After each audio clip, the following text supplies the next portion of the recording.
Hi guys. तो बात करते हैं वापस कॉग्निटिव साइकोलॉजी के इंट्रोडक्शन की जो इग्नू ने हमें इस चैप्टर में दिया है। ये कहते हैं कि कॉग्निटिव साइकोलॉजी उस ब्रांच को बोलते हैं जिसमें आप ये स्टडी करते हो कि कैसे लोग किसी चीज़ को परसीव करते हैं, कैसे किसी चीज़ को याद करते हैं, कैसे किसी चीज़ को लर्न करते हैं, किसी चीज़ को समझते हैं और बहुत सारी इन्फॉर्मेशन के बारे में सोचते हैं। स्टार्टिंग वहीं से होती है कि cognitive psychology is the study of how people perceive, learn, remember and think about information. तो कॉग्निटिव साइकोलॉजिस्ट एक्चुअली में क्या पढ़ता है? तो कॉग्निटिव साइकोलॉजिस्ट ये पढ़ता है कि कैसे लोग डिफरेंट शेप्स को परसीव करते हैं, कैसे उन लोगों को पता लगता है कि एप्पल का कैसा शेप होता है, पियर का कैसा शेप होता है, या फॉर दैट मैटर कार का कैसा शेप होता है। ये किस तरीके से डिफ्रेंशिएट करते हैं लोग, ठीक है। और कुछ फैक्ट्स आप रिमेंबर करते हो लेकिन कुछ भूल जाते हो। जैसे कल छुट्टी है ये याद रहेगा, लेकिन कल काम पे जाना है या कल आपको पढ़ाई करनी है ये हमेशा हम भूल जाते हैं, ठीक है। या कैसे हम भाषा को सीखते हैं। भाषा बहुत इंपॉर्टेंट है सीखनी, क्योंकि अगर भाषा नहीं सीखते हैं तो केवल हम गालियाँ सीखते हैं, जो कि बहुत ही गलत चीज़ है। अच्छा ठीक है, कुछ एग्जांपल्स देखते हैं हम जिसको कॉग्निटिव साइकोलॉजिस्ट के इंटरेस्ट की बातें रहेंगी, ठीक है। अगर आप कॉग्निटिव साइकोलॉजी की फील्ड में आगे जाना चाहते हो तो आपकी ये इंटरेस्ट की बातें हैं, ठीक है। तो आप ये देखो कि एक बहुत इंटरेस्टिंग बात है। How many times have you carefully proof read written work only to be embarrassed later by an obvious error you overlooked.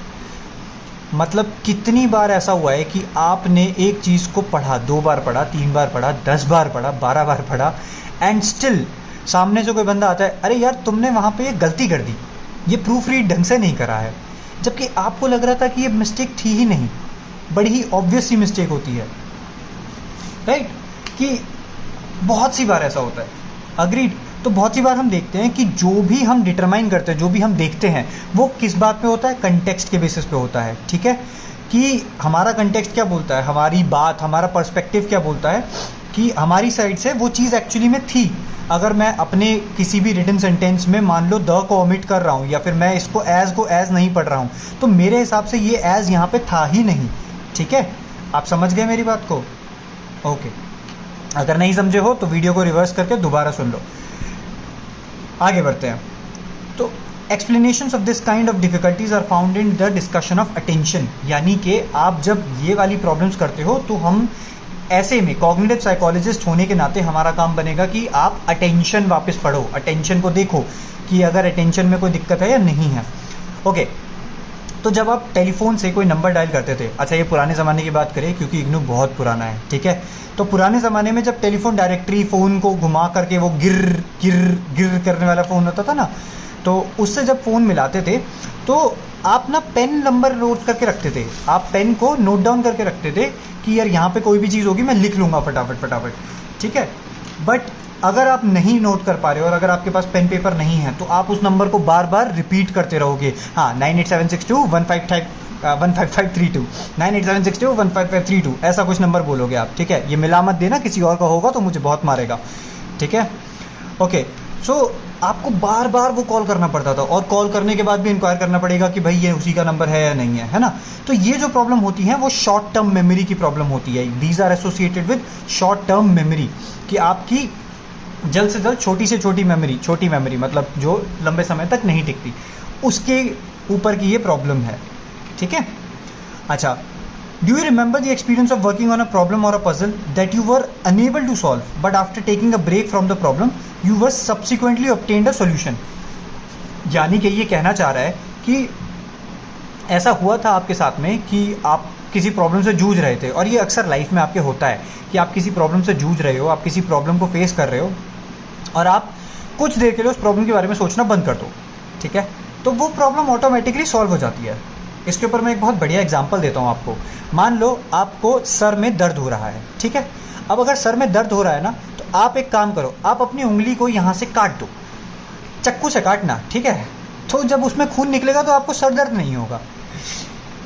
Okay. सो इस एग्जाम्पल को लिटरली मत लेना, ठीक है। ये बस मैं मजाक के सेंस में बोल रहा हूँ, बट ये कहने की बात ये है इसके कि एक ऐसा प्रॉब्लम जिस पे आप बहुत ज़्यादा फोकस कर रहे हो, तो डी फोकस करने से कभी कभी उस प्रॉब्लम का सोल्यूशन मिलता है।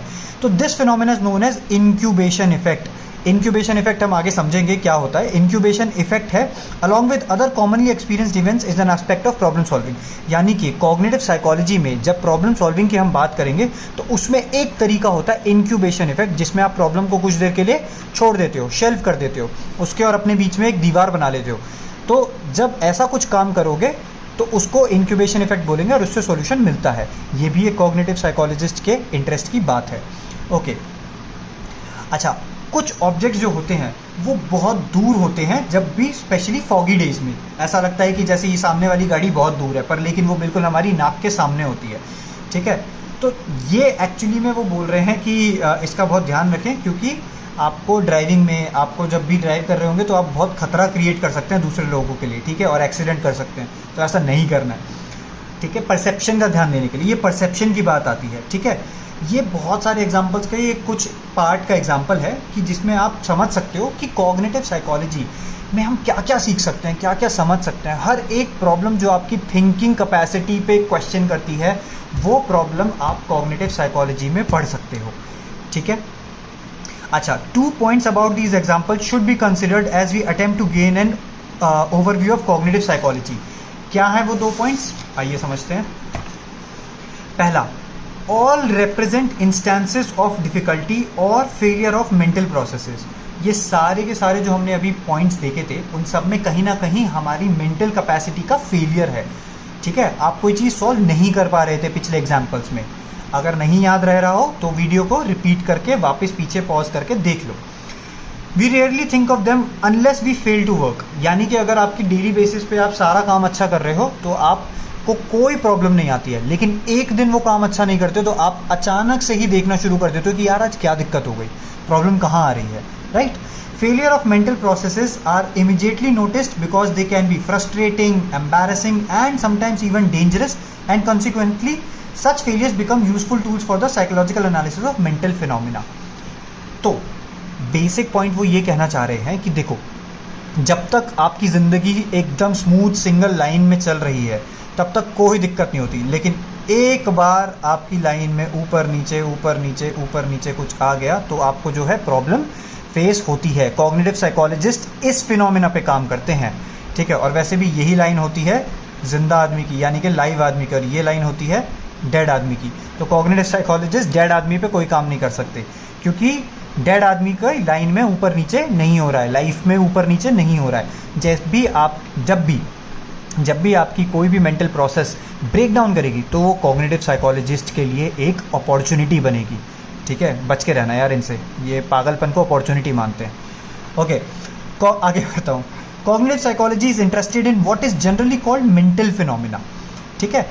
In this sense, the examples just discussed are consistent with the dictionary definition of cognitive psychology, the scientific study of the mind। यानी कि जो कॉग्निटिव साइकोलॉजी है ना, वो मेंटल फिनोमिना के पीछे भागती है कि इसके पीछे का क्या कारण है, उसके पीछे लॉजिक क्या है, इसके पीछे मुझे लॉजिक बता दो। तो कॉग्निटिव साइकोलॉजिस्ट जो होते हैं ना, वो मेंटल लॉजिक के पीछे भागते हैं कि मेंटल लॉजिक है क्या, इसका आगे मैं क्या बात करूँगा इसके ऊपर। तो इस तरीके से अगर आप बात करोगे तो कॉग्निटिव साइकोलॉजी अपने पूरे मीनिंग को, जो उसकी डिक्शनरी डेफिनेशन है, उसको बिल्कुल जस्टिफाई करती है, और वो कहती है the scientific study of the mind, ठीक है।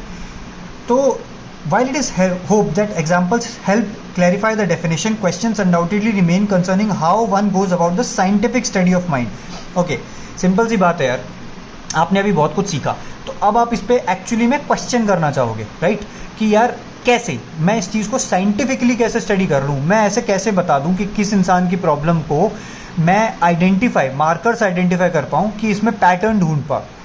आप पैटर्न ढूंढ पाओ, पैटर्न के बाद उसका मेंटल ब्रेकडाउन बता पाओ, मेंटल ब्रेकडाउन को फिर लॉजिकली एक्सप्लेन भी कर पाओ। सोच रहे हो कितना गोल गोल घुमा रहे हैं एक बातों को। साइंटिफिक स्टडी कैसे होगी, राइट।